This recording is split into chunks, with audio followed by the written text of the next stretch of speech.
Hi, I'm Dr. Peter Kuros. I'm a neuro-ophthalmologist at UCLA, and I'd like to welcome you to our home bar, Dogtown Reef.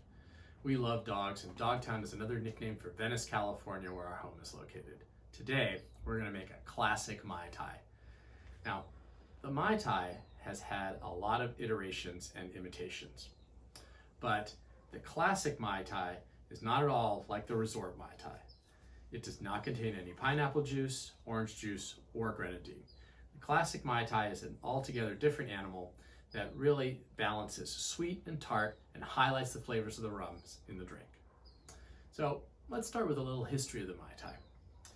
Even though there's a little bit of a discussion or a dispute as to who actually invented the Mai Tai and where it came from, most social historians and urban anthropologists will agree that the inventor was Victor Bergeron, or Trader Vic, who invented it in 1944 at his restaurant in Oakland, California. That's right, just a short BART ride across the bay from the current headquarters of the American Academy of Ophthalmology in San Francisco. So the story goes that Vic Bergeron had purchased a large quantity of 17-year-old rum from a Jamaican distillery called Wray and Nephews. And he really wanted to highlight the flavors of this rum. So he mixed the rum with lime juice, orange curacao, orgeat, which is an almond syrup, shook it over cracked ice, and then served it to his friends who happened to be visiting from Tahiti. One of the friends was said to have exclaimed, "Mai Tai Roa A," which roughly translates to the best in the world, and thus the name stuck.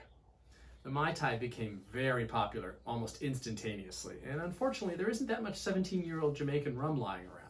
And so the world supply of 17-year-old Wray and Nephew was very quickly exhausted. So Trader Vic made a change in the recipe, and instead he used a 15-year-old Wray and Nephew. But unfortunately the popularity of the drink did it in once again, as this supply was also exhausted pretty quickly. So now he had to make a third change to his Mai Tai. So with the lack of any Wray and Nephew rum, especially since there'd been a fire at the distillery, he had to change gears. So he decided to blend some rums. So he blended two different rums, one from Martinique and one from Jamaica, to get the original flavor profile of that original 17-year-old rum. And this blended rum recipe is the one that we have today, because those are the ones we have to work with. So let's get on with making a Mai Tai. We're going to need 5 ingredients. We're going to need a rum agricole from Martinique. We're going to need a dark Jamaican rum. We're going to need an orgeat or almond syrup. We'll need an orange curacao and some lime juice. Now don't worry, I'm going to go over each and every single one of these ingredients, and I'm going to give you some alternatives as well in case you can't find them in your area. And I do have to say that I have no commercial interest or financial interest in any of the rums displayed, but I will be mentioning some of the distilleries by name, mostly because these are actually very unique rums that have unique flavor profiles, and you want to be very specific with your ingredients in your drink, since it's really all about the rum. So the first ingredient is a rum agricole. Now agricole rum is a little different from what you may be used to in terms of rum, because agricole rum is made from fresh pressed sugarcane juice and not molasses. So most agricole rum is made on the island of Martinique, and this particular rum has also been aged, as you can tell by the color in this clear bottle. These are two of the largest distillers on Martinique, Clement and Rum JM.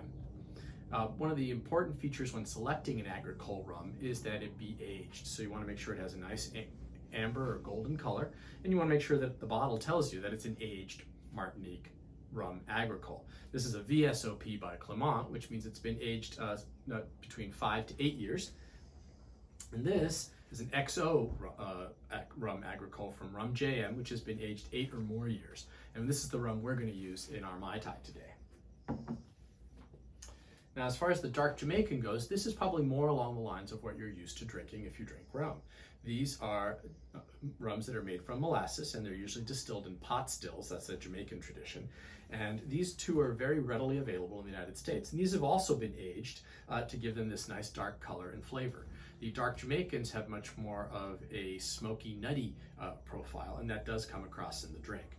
These two are readily available throughout the United States. We're going to use an Appleton Estate signature rum in our Mai Tai.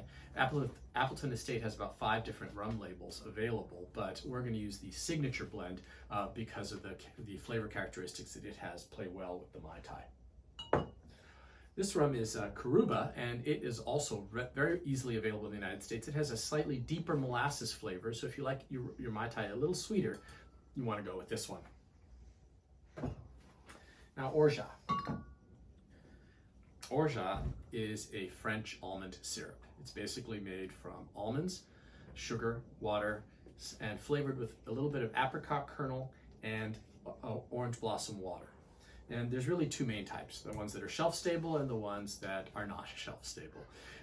Of the shelf-stable varieties, in general, you want a variety that does not use any high fructose corn syrup. Of the shelf-stable varieties, I'd recommend Giffard, which is a product of France. It has no high fructose corn syrup and all natural ingredients. This is one of the non-shelf stable varieties, which is usually made in smaller batches. This one's actually made in California by Liquid Alchemist, and there's some that are made in the Bay Area by Small Hand Foods.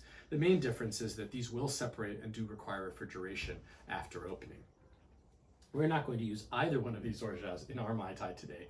We're actually going to use a locally made orgeat here in Los Angeles from one of our favorite restaurants. Orange Curacao.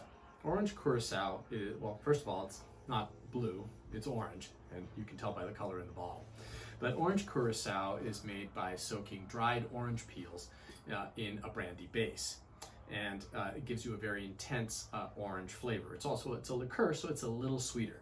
This is a dry Curacao, meaning that it has a slightly higher residual sugar content, so it's going to add a very bold orange flavor and a little more sweetness to our drink. If you can't find orange Curacao or dry Curacao, then you can try substituting any of the orange liqueurs like Grand Marnier, Cointreau, or Combier. And in a pinch, you could use triple sec, but remember, triple sec has less orange flavor and more sugar, so you'll have to adjust the other ingredients in your drink accordingly. And then finally, lime juice. Now, I think this is pretty self-explanatory. However, I do have to say that the lime juice should be fresh. You don't want to use bottled lime juice in this drink. You'll really notice it in the flavor profile. And then just a few more items so that we can mix up our cocktail. You're going to want a double old-fashioned glass. That's a glass that holds somewhere between 12 and 16 ounces. You'll need a cocktail shaker and a measure. So let's get started. First, we're going to use our rum agricole, 1 ounce or 30 mLs.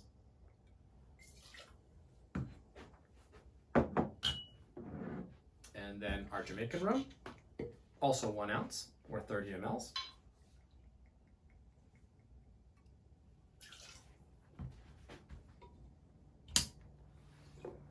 Our orgeat, anywhere from half an ounce to 3/4 of an ounce, so 22.5 to 30 mLs.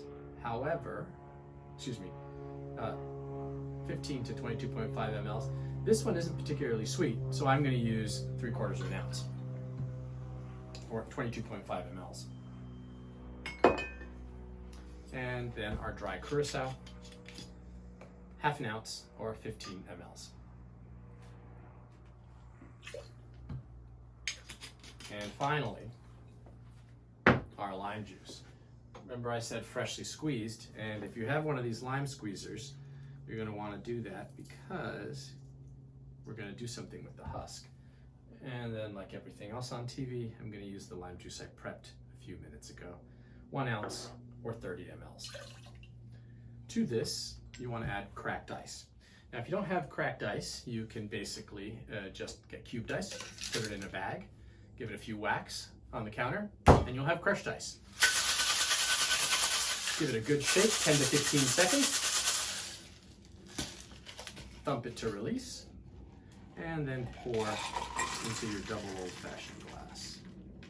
There we go. And now, of course, you need to garnish it.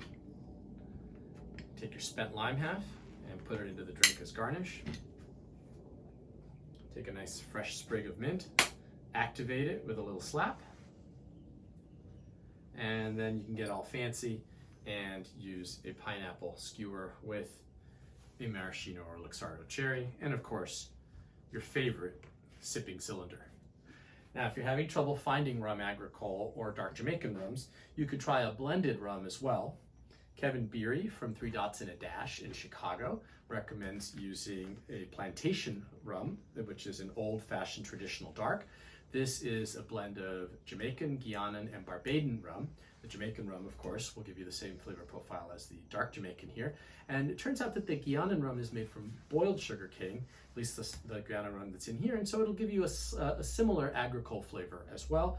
And all you do is substitute 2 ounces of this rum for each of the 1 ounces of the other rums. Now, if you don't like rum, you can always make yourself a whiskey Mai Tai, yes. And all you do is substitute 2 ounces of whiskey for the rums, and the other ingredients remain the same. You can use any of the whiskeys, or a bourbon or a rye. Most bars would actually use something like Maker's Mark or Crown Royal for the whiskey Mai Tai. And you can even make yourself a tequila Mai Tai. Same thing, 2 ounces of tequila, all the other ingredients remain the same. Keep in mind though, if you're using a tequila, that you want to use a reposado or an añejo tequila. You want a tequila that's got some color. The white tequila just won't hold up to the ingredients in the drink. Well, since this Mai Tai is ready to go, I'm going to give it a try. Mai Tai Row A. Cheers.